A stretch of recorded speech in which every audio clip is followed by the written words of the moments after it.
Hello everyone, it's that college football guy here with another video. Well, as I promised, a very early morning, but wanted to get this video in before the game starts, so let me get down here. I'm going to get into the little videos here about some of the things that have happened, like the college football playoff. I'll be doing a video on that after this one. But let's get into the fact about recap Friday's games, the key ones of note, and then we'll talk about the games on Saturday, the key ones anyway, top 25 and a few others. But first off, yesterday's keynote games, like number 15, Michigan State beating Western Michigan 35-13. No surprise there. Duke blowing out Temple. Two really bad teams, but Duke's still better. Kansas blowing out Tennessee Tech 56-10. Then came the two games that were interesting for me. Indiana and Illinois. Indiana pulls out the win 23-20 in a great game. I was listening to it on the radio while I was driving around, so it sounded like a great game. And TCU beats Colorado 38-13. So that's TCU sound like they did a pretty good job. But now let's talk about today's games. We're doing kickoff by times. Okay, first off, we're doing the games of note. 11 a.m. Eastern kickoff. You got Sam Houston State at number 6, Texas A&M. A&M's going to blow them out. Colorado State at number 8, Michigan. Michigan's going to have their way with them. Number 13, NC State at East Carolina. NC State going on the road, but NC State's still going to win this game. And then there was one of the games that was interesting for me because it's a non-con between two Power Fives, Rutgers at Boston College. Now, both teams are not exactly great. Boston College has been winning games, and Boston College is at home. So I'm going to say, like I said in the season prediction video, if you watch for the ACC prediction or the Big Ten prediction, Boston College will win that game. Then we get to the 2:30 Eastern kickoffs. We got UTEP at number 9, Oklahoma. Oklahoma's going to win that easy, especially after UTEP's stinker in week 1 losing to North Texas. Bethune-Cookman at number 16, Miami. The U's going to light it up. You got number 24, Houston at Texas San Antonio. Texas San Antonio was a good team last year, but Houston is going to be a beast, and Houston's going to win that game. Then we have two games here of note that are in this time frame, and that's number 11, Oregon, at number 3, Georgia. Couldn't think I was going to get away from this game. I mean, this is Dan Lanning, the former defensive coordinator of Oregon, traveling down to Georgia, where he knows a lot about that defense, and that defense... I mean, 5 guys on defense drafted in the first round. 15 Georgia players were drafted in the NFL draft. A record since the draft was converted to 7 rounds. So that's an incredible defense. The defense, he knows it. So the question is that Bo Nix, the former Auburn quarterback who transferred to Oregon, can he beat Georgia? He's never beaten Georgia in his career. He's never done it. Can he do it? I mean, Oregon got a lot of players in the transfer portal. I mean, they picked up 21 guys from the transfer portal. I mean, yeah, all 5 starters from the offensive line are back, but I'm sorry, it's on the road. It's a West team traveling east. Dan Lanning knows about it. The players don't. I'm going to say 38-24, Georgia beats Oregon. Then we've got the other game of note of that game is number 23, Cincinnati at number 19, Arkansas. I had Cincinnati for the preview prediction winning the AAC this year, winning the American, beating Houston in the conference championship game. But some people say UCF's going to be good. This may be UCF's last year being good because your head coach may be going to a Power 5 based on how some of these coaches may be getting fired. But problem with Cincinnati is their starting quarterback. I mean, against American opponents, they're going to be just fine. But against the power opponents, they're going to struggle. I mean, let me make sure here. Eastern Michigan starting quarterback Ben Bryant transferred in.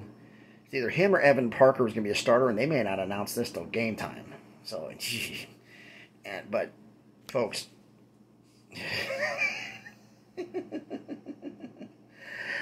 Mr. Jefferson.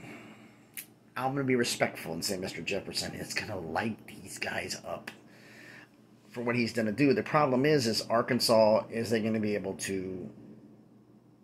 I'm not going to discount Luke Fickell not throwing in a wrinkle somewhere that's going to confuse Arkansas. But it's another team. Cincinnati's traveled down south, down to the territory. I mean, I'm thinking about it, and, I mean...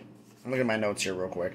I mean, you've got Outland Trophy candidates on both offensive lines, so they should be good. I mean, there's 2 on the Cincinnati line, so that's actually going to be a big thing there. And I'm sure it's Jalen Catalan, I believe. I'm saying his name wrong. I deeply apologize. You know, he had a season-ending injury last year. He was a great safety. He's coming back for this game, and I think he's going to make the difference. I'm calling Arkansas 37-34 over Cincinnati.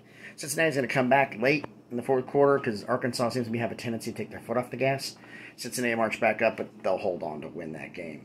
Now we're going to get to that was a 2:30 kickoffs with the Oregon-Georgia game as well as the Cincinnati-Arkansas game. 3 p.m. Eastern kickoffs. We got Troy at number 21, Ole Miss. You know, Ole Miss is going to win that one easy. Number 25, BYU at USF. BYU win that one. 5 p.m. Eastern kickoff, only one game of note. Rice at number 14, USC. SC should win that game. Folks, I'm making another video about this, about a rumor. Like I've made think, don't be surprised if Rice, if the Pac-12 falls apart and they try to keep the conference together and they go after SMU, don't be surprised if Rice is a candidate because they're an AAU school. And to keep their AAU people happy, they may have to bring them in anyway. They're in the Houston market, but just food for thought. Then we have the 6 p.m. Eastern games. You got Albany State at number 10, Baylor. Baylor's going to win that. You have Illinois State at number 18, Wisconsin. Whew, that's going to be ugly. Wisconsin's going to wipe the floor with them. Miami of Ohio at number 20, Kentucky. Miami of Ohio isn't going to be that bad, but Kentucky is Kentucky. They're going to be a great team, so they'll win that one. Game of note is number 7, Utah at Florida. Billy Napier's first game at home. Everybody in the world is picking Utah to win this game. I'm not.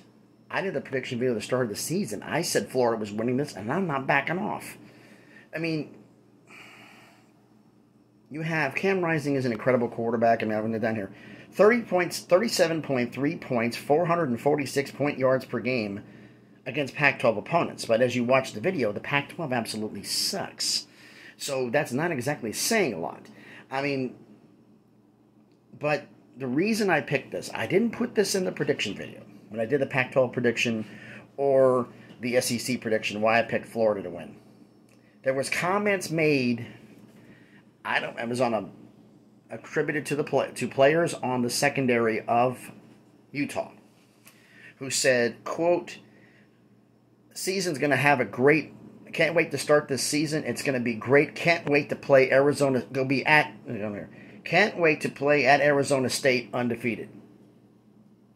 So you're dismissing Southern Utah, okay. You're dismissing San Diego State, and you're dismissing Florida. So some of you guys in your secondary are already thinking they got the game won. If you still have that attitude going down there and it's traveled throughout the team, you will lose, and I'm thinking they still will lose. It's going to be an absolute nail-biter. Utah's got the great offense, and everybody's saying this to happen. Everybody's thinking on there. All they have to do is go and show up. They got a great somebody tells you all you got to do is show up to beat a team, you lose more times than not. And I kept thinking my head was Utah, but this came up, and my gut just told me Florida. Billy Napier is going to pull off a big win against a top 10 opponent in his first game, 31-28 Florida. I'm calling the upset. As for the 6:30 Eastern games, there's only 2 games of note. You got Utah State at number 1 Alabama. I feel sorry for Utah State. They're going to get this ran through. That's going to be horrible. Starter should be probably running by the starter should be gone by the start of the third quarter. And then the game of the games. Number 5, Notre Dame at number 2, Ohio State. I could name the talent on these rosters, but it'd take too damn long. I could do a 30-minute video just on that thing alone. I mean, there's just so much talent. So let's just boil this down. Can Tyler Buchner be super dynamic against this Ohio State defense? Because Ohio State has got too much talent. They're going to light them up. They say, oh, we've got Al Golden on defense. It's going to be a great defense. Against this much talent? And one thing I understand, okay? Notre Dame, you may limit Ohio State to 35 points. Can you score 35 on this Ohio State defense? This is now Jim Knowles' defense. Jim Knowles, the man who made Oklahoma State's defense into something special last year. It took him to the Big 12 title game. Jim Knowles, who left Oklahoma State to come to Ohio State, in Oklahoma State's first game, they give up 40 in their opener. He's the one who's leading your defense now. His defensive knowledge with Ohio State players. Do you really think Notre Dame's going to win? Now, I'm not going to lay it down here, but I'm I think what's going to happen is Ohio State's going to be on there. It's going to be competitive till about maybe late third quarter, early fourth quarter. And then Ohio State's going to hit the gas because the wrinkles are going to start coming out. So I'm calling it 42-31. I'm calling 42-31. Ohio State beats Notre Dame. That's what I think is going to happen there. I think it's going to be a great game for the first three quarters, but Ohio State's just going to pull away late. So that's my predictions for the games and the review for last week. And everybody, please do me a favor. Give me a thumbs up for the video. It helps the analytics. I'm trying to improve this channel, get it to be better. And everybody, please, if you like the video, comment down below. Tell me what you think about the games here. You think any of the games are any different than what I have down here? I know a lot of you are disagreeing on the Utah-Florida predictions, and there's no way Florida can win, but I just have a feeling about that one. And subscribe to the channel. I'd like to get this channel to grow and hopefully make it into something special one of these days. So thanks everybody for watching the video, and as always, everyone, please be good to each other.